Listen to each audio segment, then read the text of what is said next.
If you want to make your document look cleaner, more professional, or easier to read, adding a top border in Microsoft Word is a simple trick that can make a big difference.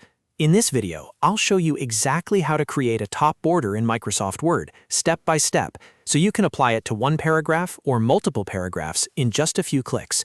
If this tutorial helps, make sure to hit the like button and subscribe for more Microsoft Word tips and quick software guides. Let's jump right in. First, open your Microsoft Word document and click inside the paragraph where you want to add the top border. If you want to apply it to more than one paragraph, you can highlight multiple paragraphs instead. This is helpful if you want the same formatting across a section of text. Once your text is selected, go up to the Home tab on the ribbon. The Home tab is where most of Word's basic formatting tools are located, so this is the best place to start. Now look for the paragraph group. In that section, you'll see the Borders button, which usually looks like a small square icon. Click the little arrow next to that Borders button to open the drop-down menu. This menu gives you different border options for your text and paragraphs. From the list, select Top Border.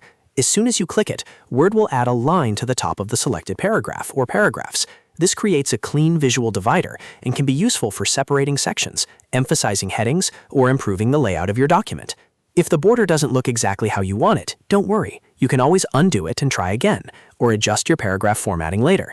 The key thing to remember is that the top border option applies directly to the selected paragraph, so make sure the correct text is highlighted before you choose it. This is one of those small Microsoft Word features that can save you a lot of time when you want your document to look polished without manually drawing lines or adding shapes. It's fast, simple, and very easy to repeat once you know where to find it. So just to recap, click in the paragraph or highlight the text, go to the Home tab, open the Borders drop-down in the paragraph group, and choose Top Border. That's all it takes. If you found this video helpful, please like the video and subscribe for more easy Microsoft Word tutorials. Thanks for watching, and I'll see you in the next one.